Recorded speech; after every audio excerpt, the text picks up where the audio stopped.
In 1981, Mad Max 2 The Road Warrior successfully fought at the box office. George Miller's Australian production with an R rating, he made all till now 5 Mad Max movies, more about Miller and the same-named retrospective, had costs of $2 million, made over 100 million worldwide back and got mostly positive reviews. It's the epitome of the post-apocalyptic action film and has virtually created the genre. Or to be more precise, adapted and perfected from the predecessor.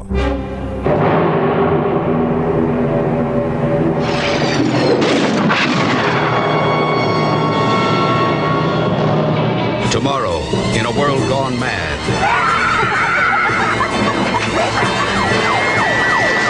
the only law will be a renegade squad of suicidal cops. My prisoner. Australia in the near future. Motorized gangs rule the streets. Murders and robberies are the norm. The police, no less brutal, leads an almost hopeless war against the marauders and biker gangs. As the infamous leader of the Hell Jockeys breaks out of prison, leaving a trail of destruction, policeman Max Rokatansky brings him down and he dies in a collision. Members of the Hell Jockeys want revenge for the gang leader and injure his friend and colleague so badly that Max quits the service and leaves town with his family. By chance, his way crosses the Hell Jockeys again, leading to a fatal outcome for everybody. The dystopian directorial debut from 1979 made with costs of only $200,000 100 million worldwide back. Thanks to the small budget, they had in principle for nothing money. So they used unknown actors like Mel Gibson. Shooting permits were not obtained, no walkie-talkies were used to not draw attention to the police, the production during filming completely ran out of money, and so on. This kind of guerrilla filmmaking went so far that even the private vehicle of the director was destroyed for a scene. The small van that gets crushed at the beginning. Mad Max.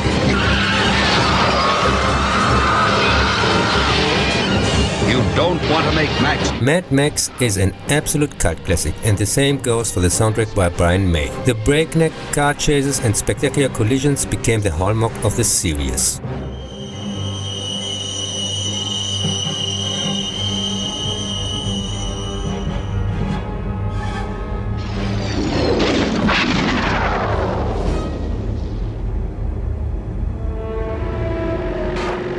Ex-cop Max Rokatansky travels aimlessly with his interceptor through a post-apocalyptic wasteland and had to resist the attack of marauding gangs. He founds a refinery producing gasoline. Here people have entrenched themselves and fight day and night attackers.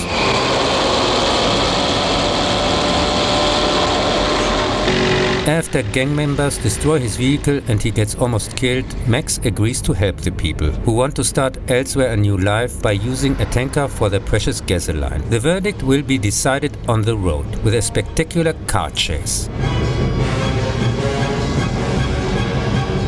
This time Miller has left nothing to chance. Due to the success of Part 1, he had the money to better implement his ideas, which led to the till then most expensive Australian production.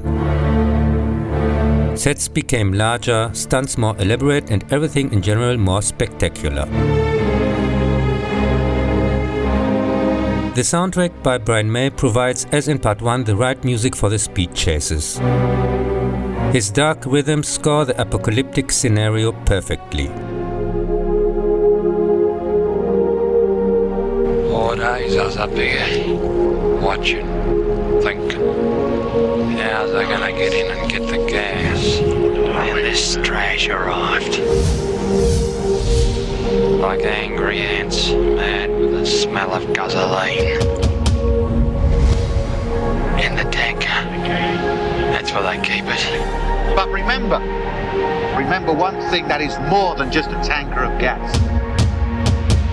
That is our lifeline to a place beyond that vermin on machines.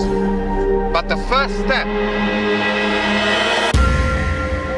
defend the fuel. Welcome to your life. You can't expect to compete with that. Every day we get weaker while they get stronger. It's finished. Even while we sleep. You want to get out of here? Well, talk to me.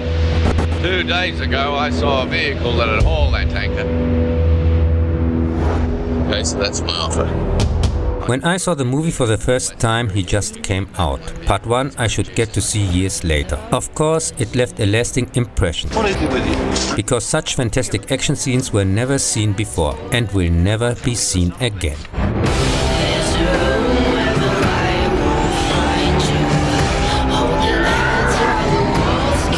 Mad Max 2 is the best action movie of all times, where simply everything fits. It has a solid, extremely exciting story with many interesting, unusual characters. The ingenious introduction in which the former oil crisis was simply thought logically further to explain what is happening is a real masterpiece. It's one of the very rare movies that keep up with the innovative predecessor and surpass it even at full speed, just like Evil Dead 2. Also unleashed a big wave of Mad Max clones, mostly from Italy. For Mel Gibson, it was his ticket to the stars.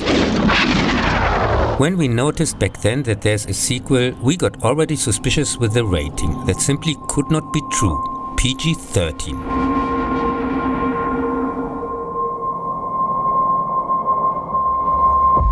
What are you trading? I'm looking for someone. You got anything to trade or not? I got skills, I can trade them. Next!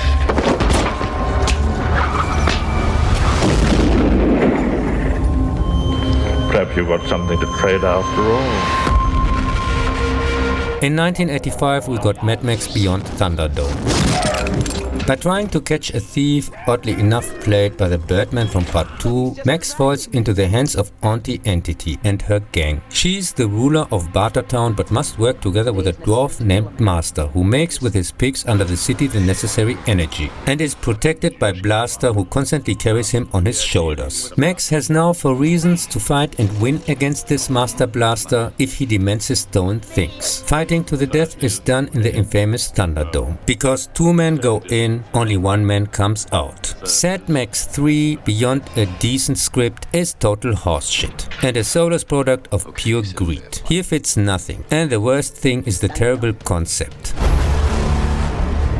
The story of the lost children who live outside the city and need to be rescued from its influence is nothing more than a children's story. Thanks to the tame style, there is no tension even for a second. And Tina Turner is completely out of place as the main villain, just like her terribly annoying film song "We Don't Need Another Hero." Even though the term Thunderdome entered pop culture, it grossed just $36 million worldwide at an estimated budget of $10 million and was certainly not a hit.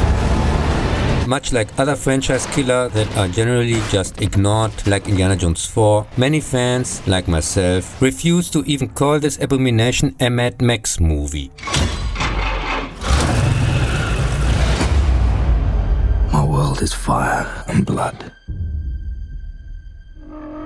Everything is dependent on oil. We are killing for gasoline. The world is almost out of water. Water. Now there's the water wars.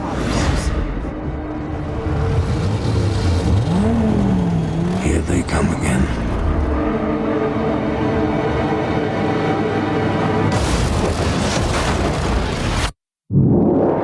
In 2015 came with Mad Max Fury Road a reboot. In a post-apocalyptic wasteland, the Lunar Max, played by Tom Hardy, is pursued and captured after years of wandering by a combat unit of the War Boys, a kind of army of the tyrant Immortan Joe, a cult leader who rules in an artificial oasis in a rock fortress, the Citadel.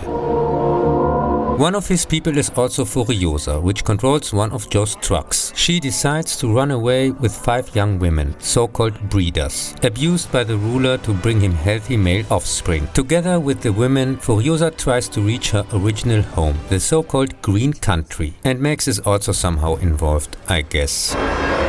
The movie stayed under $400 million worldwide at estimated costs between $150 to $180 million and was for sure not a financial success. First of all, woke Max Furiosa Road is boring as hell. And that's not because of the extremely good action, the nice effects or the excellent actors. And yes, I know it was praised to the skies by most critics at the time and won many awards. But I don't give a fuck, because as usual they were all wrong and most of them are bought chills anyway, since this thing just looks good and nothing else. Its problem is the lame story, which at no point could catch my interest. Why is this movie even called Mad Max, when first of all it neither takes the time to establish him properly, and that although they try to sell us a new Max actor, and secondly, hey, what's your name? he is not the person who experiences this adventure. This is clearly the female lead. It is almost exclusively about her. And then to call this Mad Max is, in my view, outright fraud. Furiosa! We've come too far.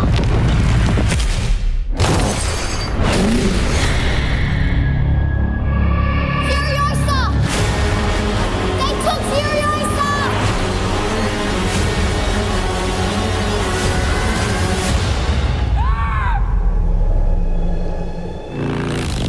As a child, my world was forever changed. My mother was magnificent.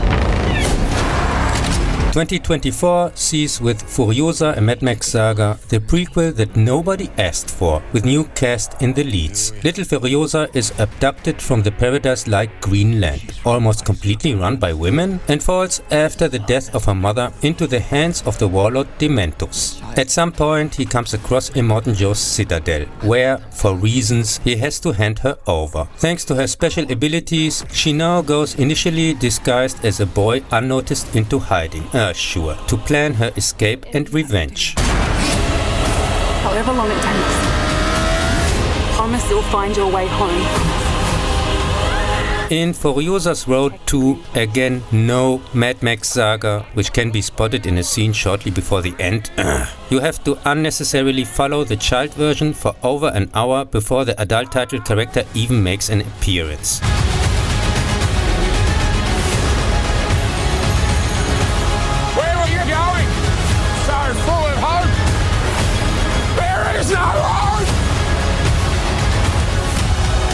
If you find him, he's mine.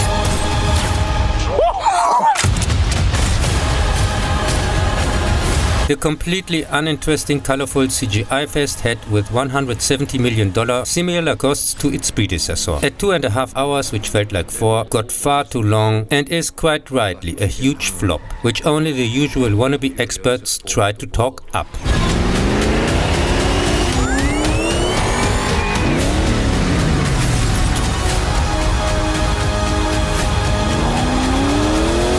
Remember me.